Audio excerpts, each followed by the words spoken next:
नमस्कार, मैं ओम प्रभाकर भारती आप सभी का स्वागत करता हूं।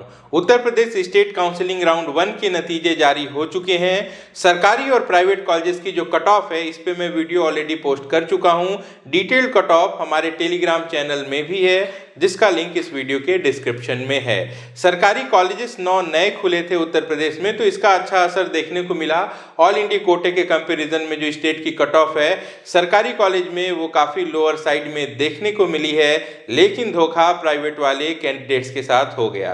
पिछले कुछ साल से यह बात काफ़ी ज़्यादा चर्चा में रही थी कि उत्तर प्रदेश में कम स्कोर पर भी एडमिशन्स होते हैं, लेकिन एक बात मैं बार बार दोहराते आया हूँ कि कभी भी लास्ट ईयर की कट ऑफ को देख के प्लानिंग नहीं करनी चाहिए। रीज़न ये होता है कि हर बार कैसी सिचुएशन है, कई सारे फैक्टर्स होते हैं जिनको कंसीडर किया जाता है। तो धीरे धीरे पिछले 2-3 सालों में उत्तर प्रदेश में जो बदलाव हुआ था वो फीस को लेकर था। जो फीस है उस पर काफ़ी हद तक नियंत्रण सरकार ने कर लिया। हालांकि अभी भी कई सारे कॉलेजेस से हिडन फीस की शिकायत जरूर है, और क्वालिटी की जहां तक बात है मैं हमेशा से ही कहता आया हूं कि एवरेज कैटेगरी के कॉलेजेस हैं उत्तर प्रदेश में, लेकिन इन सब के बावजूद 200 से 250 नंबर पे अगर 60 से 65 लाख में कहीं आसानी से कॉलेज मिलता है तो वो उत्तर प्रदेश है, और वह भी राउंड 1 में। ऐसे में धीरे धीरे ये इन्फॉर्मेशन जो स्प्रेड हुई, काफ़ी सारे कैंडिडेट्स ने उत्तर प्रदेश को प्रेफर किया।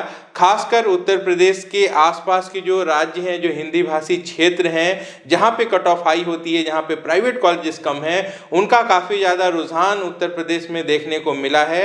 और एग्जाम्पल से मैं आपको बताता हूँ कि शारदा मेडिकल कॉलेज, जिसकी कट ऑफ 500 के भी ऊपर चली गई है, जबकि श्री राम मूर्ति स्मारक उत्तर प्रदेश का सबसे अच्छा कॉलेज है, बावजूद इसके पिछले साल के कंपैरिजन में 3 मार्क्स बिलो वो क्लोज हुआ है। तो शारदा की जो लोकेशन है ये एक इम्पॉर्टेंट फैक्टर है, और दूसरे राज्य के कैंडिडेट्स ने इसे काफ़ी ज़्यादा प्रेफर किया है जहाँ की मेरिट हाई होती है। इसी तरीके से नोएडा इंटरनेशनल, जो कि एक नया कैंपस था, इसकी कट ऑफ में भी लास्ट ईयर के कंपैरिजन में लगभग 100 मार्क्स ज़्यादा देखने को मिले हैं। यूनाइटेड, ये भी नया कॉलेज था, यहाँ पे भी काफ़ी ज़्यादा इंक्रीमेंट देखने को मिली है। तो धीरे धीरे जो कट ऑफ है ये हायर साइड में इस बार उत्तर प्रदेश में चली गई है। ऐसे कैंडिडेट जिन्हें एडमिशन नहीं मिल पाया है वो निराश नहीं होंगे।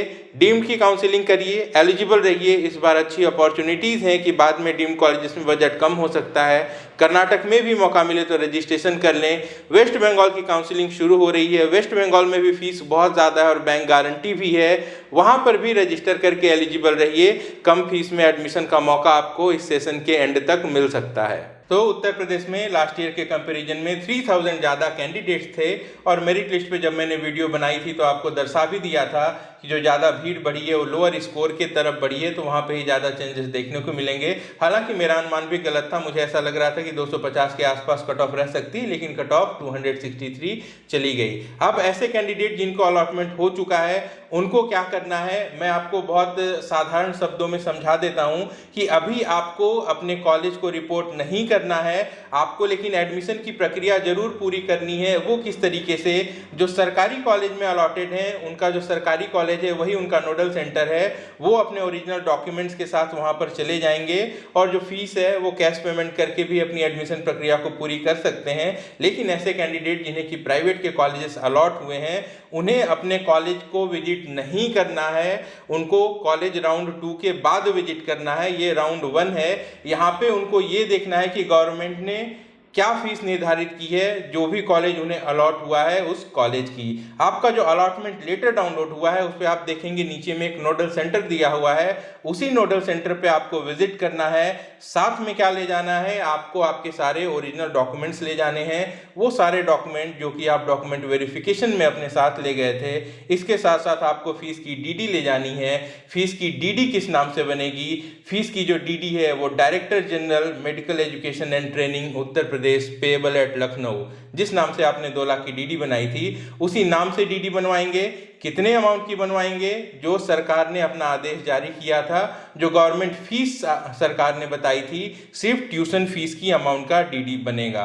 हॉस्टल है, अदर चार्जेस हैं या फिर सिक्योरिटी डिपॉजिट है, यह अभी नहीं देना है। इसकी ज़रूरत आपको राउंड 2 के अलॉटमेंट के बाद कॉलेज में देनी होती है। अब आप ऐसे में ये सवाल पूछ सकते हैं कि अगर राउंड 1 के कॉलेज से आप सेटिस्फाइड हैं तो भी क्या राउंड 2 का इंतजार करना ज़रूरी है? जवाब है हाँ। अगर आपको राउंड 1 में मिला हुआ कॉलेज भी होल्ड करना है या फिर आपको अपग्रेडेशन में जाना है, हालांकि अपग्रेडेशन के चांसेस कम होते हैं उत्तर प्रदेश में, दोनों ही परिस्थिति में आपको फिलहाल आपके अलॉटमेंट लेटर पे जो नोडल सेंटर अंकित है वहां पे जाना है, डॉक्यूमेंट वेरिफिकेशन करवाना है, ट्यूशन फीस की डीडी जमा करनी है और फिर राउंड 2 होने का इंतजार करना है।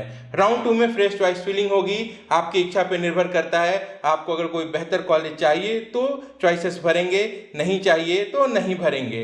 राउंड 2 की जब अलॉटमेंट आ जाएगी, इसके बाद अगर आपको नया कॉलेज मिलता है तब तो आपको फिर से नोडल सेंटर पे जाना है, लेकिन अगर नया कॉलेज नहीं मिलता है तो इस परिस्थिति में आप सीधे सीधे कॉलेज जाएंगे और वहाँ पे अपनी सिक्योरिटी डिपॉजिट जो है 3 लाख रुपए की, वो अदर चार्जेस, हॉस्टल चार्जेस, ये सारी की सारी फीस जमा करेंगे। जिनको भी सीट अलॉट हुई है, अगर वो एडमिशन नहीं लेते हैं तो 2 लाख रुपए जब्त हो जाएंगे। वो चाहें तो आगे के राउंड से फिर से 2 लाख जमा करके एलिजिबल हो सकते हैं।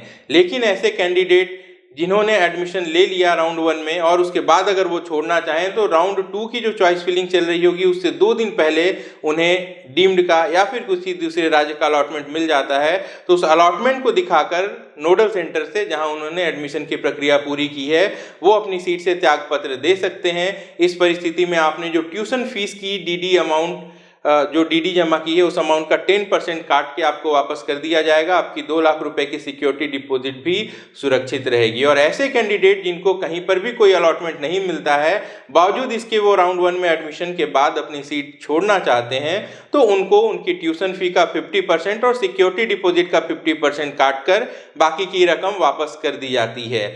ऐसे ही अगर राउंड 2 भी बीत जाता है और उसके बाद आप किसी भी कारण से अपनी सीट छोड़ना चाहते हैं, तो मॉप अप राउंड की चॉइस फिलिंग शुरू होने के 2 दिन पहले आप चाहें तो आधा नुकसान सह के, यानी कि आपकी ट्यूशन फीस का आधा और वहां पे जो 2 लाख रुपए की सिक्योरिटी डिपॉजिट है इसका आधा आप लॉस लेके बाकी की आधी रकम रख के काउंसलिंग से बाहर हो सकते हैं। तो ये रेसिग्नेशन की प्रक्रिया है। अब चलिए मैं आपको बता देता हूं कि आपको डॉक्यूमेंट्स क्या क्या लेकर जाने हैं। इस बात को लेकर बड़ी कंफ्यूजन रहती है, लेकिन ये इतना मुश्किल भी नहीं है। तो जो आपके एजुकेशनल सर्टिफिकेट्स हैं ये मैंडेटरी होते हैं। 10th और 12th की मार्कशीट आपके पास होनी चाहिए, उसके सर्टिफिकेट्स होने चाहिए। कई सारी परिस्थितियों में मार्कशीट और सर्टिफिकेट दोनों कंबाइंड होती है, तो उसके ऊपर लिखा होता है मार्कशीट कम सर्टिफिकेट। तो इस तरीके से आप देख लेंगे, ये दोनों डॉक्यूमेंट होंगे।